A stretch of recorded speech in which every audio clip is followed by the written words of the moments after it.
안녕하세요. CN드림입니다. 한국은 선진국으로 들어섰음에도 불구하고 행복 지수가 낮아 사회적으로 문제가 되고 있죠. 근데 아무리 소득이 높아져도 도무지 행복하지 않고 명품백, 명품 시계, 최신형 핸드폰, 고급차까지 다 가져도 기쁨은 잠시일 뿐 항상 외롭고 정신적으로 배가 고프고 갈증을 느낍니다. 아무리 열심히 살고 또 교회에 오래 다녀도 도무지 행복은 없고 마음의 평화가 없는 사람들도 있죠. 이 영상에서는 내가 현재 행복한지 그리고 나의 행복 지수는 어느 정도인지 가늠해 보고요.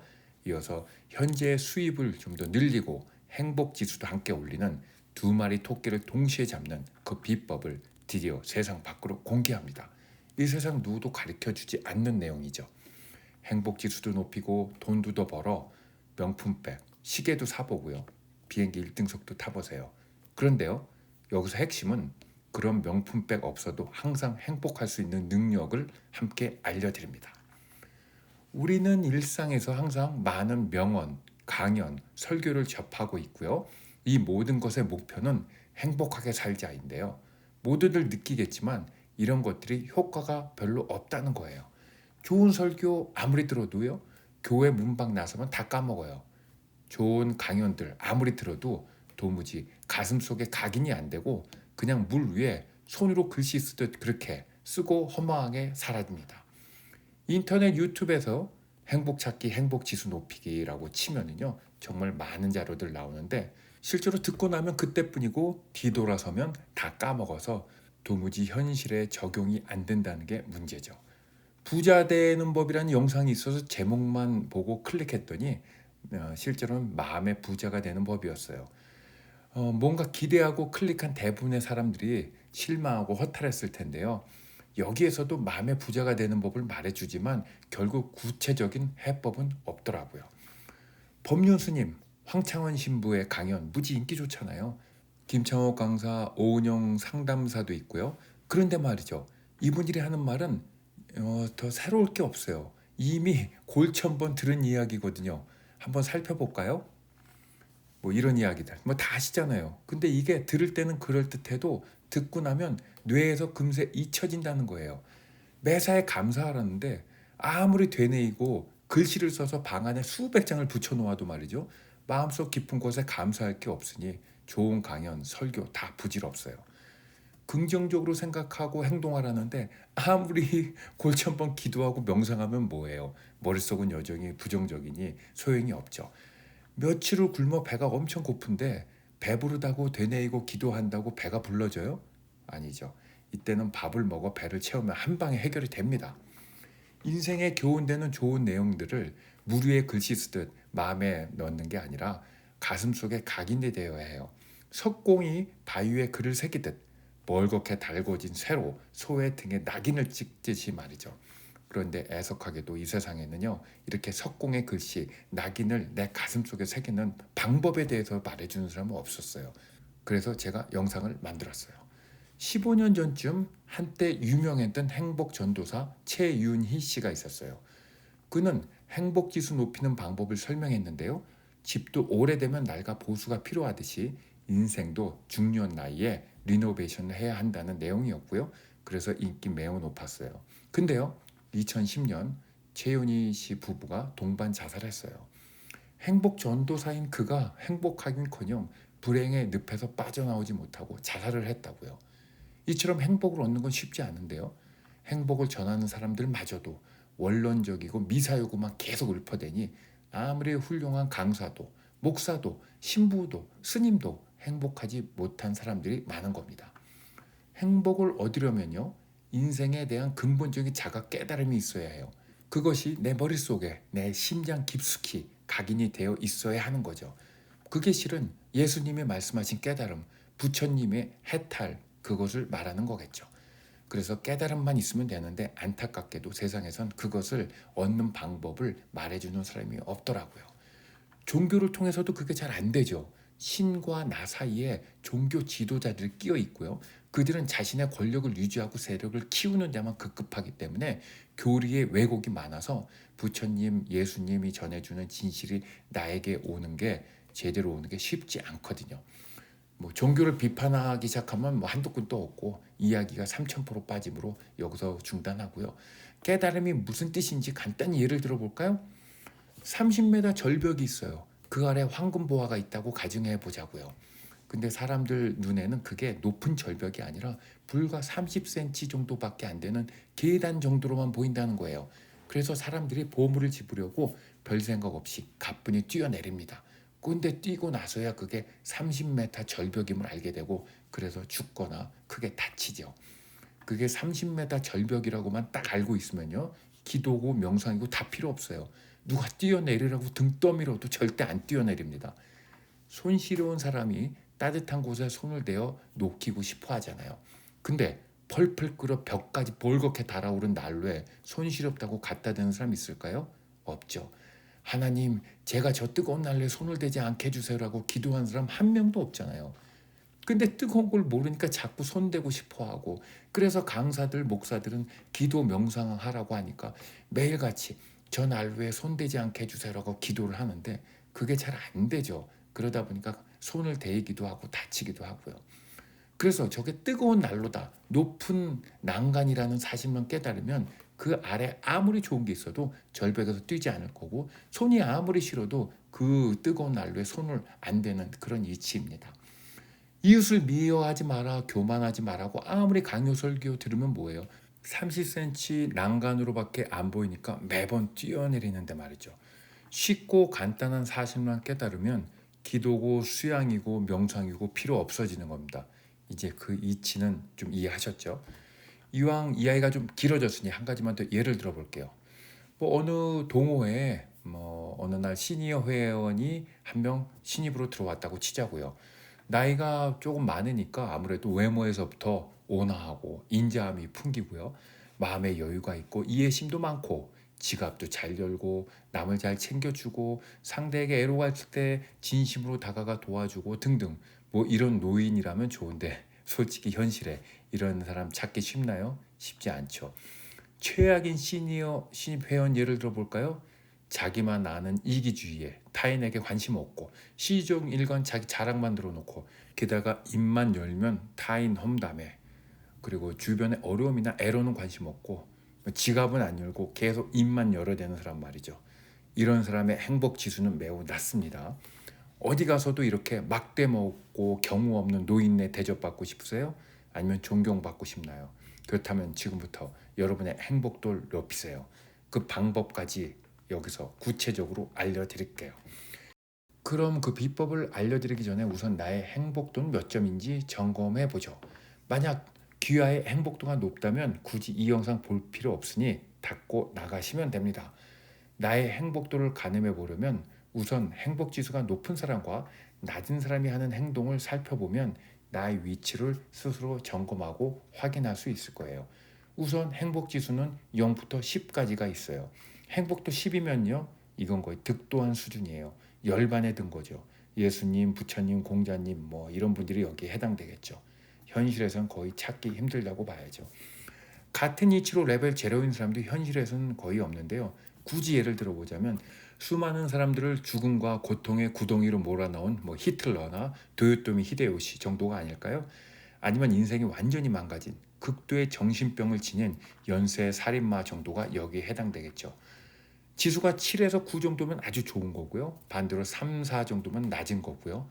그럼 지수에 따라 사람들이 어떤 행동을 하는지 알아보죠.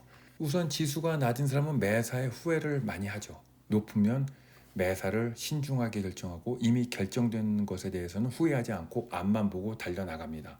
과거에 연연하지 않죠.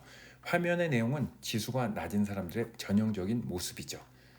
한국에는 특히 암 발병률이 높은데요. 이 주요 원인이 화병, 소병이잖아요. 지수가 낮으면 이런 병에 더 걸리기 쉽죠. 지수가 높으면 이와 반대로 행동한다고 보면 되겠습니다. 이들은 말이죠, 비싼 핸드백이 없고 낡은 차를 타도 항상 마음이 편하고 어디서든 당당해요. 나보다 월급이 많거나 사회적 지위가 높은 사람 앞에서도 당당하고, 반대로 나보다 지위가 낮은 이에게는 공손하죠. 자신이 가진 게 많고 지위가 높아도 자랑하지 않고 매사에 겸손해서 주위로부터 존경도 받죠. 외모를 중시하지 않으므로 성형수술하거나 외모를 억지로 치장하는 것에도 관심 없고요. 당연히 외모로 상대를 판단하지 않습니다. 이렇게 매사에 당당하니 비싼 물건 안 사도 되고 불필요한 지출이 줄어드니 돈이 절약되죠. 그 남는 돈으로 내 발전과 개발을 위해 쓰니 자아는 계속 발전하고 행복도는 높아만 갑니다. 혼자 있어도 외롭지 않아요. 타인과 나의 다름을 인정하고 존중하니까 직장이나 형제, 친구, 이웃, 단체 등에서 잘 지낼 수 있습니다. 주변에 보면 사소한 일 가지고 목에 핏대 세운 사람들 있죠. 그리고 급하지도 않은 일부터 처리한 사람도 있고 또 쓸데없는 일에 관심을 가지고서 캐내고 관여하고 싶어하는 사람들도 있고요. 뭐 이런 성격들은 모두 개성이나 특성으로 봐줄 수 있긴 한데요. 그런데 뭐가 문제냐면 말이죠. 사소한 일에 목숨 거는 사람은 정작 중요한 일에는 관심이 없어요. 급하지 않은 일을 먼저 처리하는 면이요. 정작 급한 일은 안 하고요. 쓸데없는 일에 관심이 많으면 정작 쓸데 있는 일에 대해서는 관심을 못 쓰죠. 그래서 인생에서 중요한 것들을 놓치게 되고 그래서 행복 지수는 떨어집니다. 근데 만약에 이런 류의 사람을 사회 지도자나 대통령으로 뽑으면요. 그 사회나 나라는 피폐해지죠. 이런 대통령을 주면 국가는 위태해지고요. 이런 행복 지수 낮은 지도자를 뽑지 않으려면 어떻게 해야 되죠? 바로 내 행복 지수를 높여야 이런 사람을 지도자로 뽑지 않을 안목이 생깁니다. 지수가 높으면 세상 보는 시야가 넓어지고 사고의 깊이가 깊어지죠. 그래서 세상을 보는 안목이 생기고 세상 속에 가득 찬 허위와 가식, 중상모략, 거짓 선동에 잘 넘어가지 않게 돼요. 정치인 찍어놓고 매번 후회하는 그런 일도 줄어들겠죠. 임진왜란 때 외놈들이 흘린 악의적인 비방 그리고 유언비어에 속아서 못난 선조 임금과 못된 정승들은 이순신 장군을 잡아와 죽도록 고문해서 가둔 적이 있어요. 행복도 낮으면 이렇게 되는 겁니다. 이런 거짓 모함에 놀아나 이순신 장군을 손가락질할 겁니까? 아니면 현실을 제대로 보고 장군을 끝까지 옹호해서 나라를 구하는데 동참할 겁니까? 여러분은 어느 자리에 서고 싶으세요? 세상에는 이런 거짓과 허위, 음모가 담긴 선동이 넘쳐나고 있는데 이런 안개 속에서 지혜의 나침판을 가지고 바른 길을 향해 한 발 한 발 나아가고 싶지 않나요? 행복 지수가 낮을수록 자존감이 낮고 자존심만 세요. 그래서 약점에 대해 큰 열등 의식을 가지고 있고요. 그래서 누군가 자신의 약점을 건드리면 그러면 발끈하고 나서 싸움으로 만들어버리고 그래서 단체의 분위기를 최악으로 몰고 갑니다. 지수가 더 낮은 사람은요. 모욕감을 느끼고 상당히 분노를 느껴 상대에게 복수를 결심하죠. 이간질이든 악질적인 해코지를 주위에서 하거나 심지어 살인까지 합니다. 그래서 국민들 지수가 높아지면요. 사회적 갈등도 줄어들고 범죄도 줄어듭니다. 지수가 높으면 내 스스로의 분별력이 생기고 내 자신에 대해서도 잘 알게 되어 우쭐한 마음이 줄어들게 되죠. 누가 밀어준다고 해서 박수 쳐준다고 해서 순간의 인기에 영합해 능력도 안 되면서 높은 자리에 올라가는 그런 허튼 짓도 하지 않습니다. 내 자신의 능력을 파악할 줄 아는 지혜도 덤으로 생겨요. 행복 지수에 따른 차이를 다른 각도에서 설명해 볼게요. 우리 인생은요, 깜깜하고 깊은 광산에 내려가 보물을 찾는 거라 비유할 수 있어요. 세상 사람 누구나 광산에서 보석을 찾기 위해 헤매죠. 분명 보물은 다이아몬드고요. 손톱만큼 작은 거라도 하나 챙겨 주머니에 넣고 홀가분하게 광산 속을 걸어 나오면 됩니다. 발걸음도 가볍게 말이죠. 근데 뭐가 중요한지 구분을 못하고 게다가 헛된 정보에 속으면요. 무거운 금덩어리, 은 혹은 뭐 어떤 이는 돌멩이를 짊어지고 나오는데 말이죠. 광산이라는 게 맨몸으로 나와도 힘든데 그 무거운 걸 가지고 제대로 나올 수 있겠어요? 이처럼 인생의 중요한 가치만 인식하고 이해하면 고달프고 괴로운 삶을 피할 수 있다는 겁니다. 이렇게 행복지수 높여서 생기는 장점들을 들자면 뭐 밤을 새도 부족할 판인데요. 여기에 행복지수 높아지면 회사에서 월급도 올려준다니까요. 운동 열심히 해서 몸 관리, 체중 관리 잘한 사람이 안 한 사람보다 반대인 사람보다 소득이 높다는 통계 나온 거 잘 아시죠? 그게 무슨 뜻인가요? 회사에서 주기적으로 평점을 매겨 체육관 꾸준히 나가고 체중 관리 잘한 사람한테 월급을 높여준다는 말이죠. 고객들은 몸 관리 잘하는 사장의 가게 물건을 더 팔아주는 거고요. 이런 원리 맞나요? 물론 아니죠. 자기 관리 잘하는 사람은 목표를 세우고 그에 맞는 실천력이 뛰어나고요. 부지런하고 매사에 최선을 다하니 몸 관리를 잘하는 거고, 그런 사람은 그렇지 못한 사람보다 업무 추진 능력이 뛰어나니까 월급이 많아지는 거고요. 사업도 마찬가지로 잘 되는 거겠죠. 그러면 행복도와 수입은 무슨 상관이죠? 이것도 회사에서 주기적으로 행복도 시험을 봐서 행복도 높은 사람에게 월급을 올려주는 시스템인 거죠. 이게 맞죠? 물론 아닙니다. 행복도가 높은 사람은 매사에 긍정적이고 진취적이고 과거에 연연하지 않고 미래에 지향적이고 남들 존중하고 배려하고 이웃을 사랑하니까 회사 일도 잘 되고 사업도 잘 되고 그래서 사회에서 인정받고 그러다 보니 뭐 급여가 높아지는 거죠. 행복 지수 낮으니까 항상 고급차, 명품 시계, 비싼 집, 신형 핸드폰에 매달리는데 이게 잠시의 기쁨을 줄지언정 결코 내 인생에 행복을 가져다 주지 않습니다. 만약 지금보다 당신의 월급이 2배 높아지면 더 행복할 거라 생각하나요? 현재 당신의 월급이 500만 원이라고 치고 뒤에 공이 하나 더 붙어 월 5천만 원이 되면 더 행복할까요? 만약 그렇다고 답하신다면요. 지금 당장 주변에 월 5천 버는 사람에게 가서 물어보세요. 이런 논리라면요. 월 5억 버는 사람은 더 행복하겠죠. 근데 세상은 그렇지 않잖아요. 월 6억을 벌어도 행복도가 낮으면요. 계속 그 사람은 월 60억을 꿈꾸며 항상 배고프며 정신은 굶주리고 피폐할 뿐입니다. 그는 행복은 월 자기보다 10배 많은 600억이 돼야 찾아올 거라며 그런 걸 믿다가 죽을 겁니다. 그리고 연봉이 수억 원이 되는 이가 명품을 고집하고 뭐 그걸 산다면 이해가 되지만 소득이 충분치 않으면서 허영심에 명품이나 유명 브랜드에 집착하는 건 정말 안타까운 일입니다. 왜냐하면 자본주의 사회에서 상류층인 기업가들에게 내가 힘들게 땀 흘려 번 돈을 다시 갖다 바치는 현대판 노예제도의 희생자일 뿐이니까요. 최근 한국은 고급 유치원의 학비가 대학교 등록금과 맞먹는다고 하더라고요. 자녀들 해외 유학 보내 기러생활 하느라 엄청난 돈을 해외로 송금해야 하고요. 중고등학교 사교육비로 국민들 허리가 휘청이는데요. 사람들 행복도 높아지면 이런 비용 크게 줄일 수 있죠. 온 가족이 모두 인생의 진실된 가치를 위해 행복지수 높이는데 그 돈을 쓸 수 있게 되고 그래서 마음의 평화가 생기고 평온과 행복이 찾아옵니다. 행복도가 낮으니 항상 고소득 고위직에 연연하고요.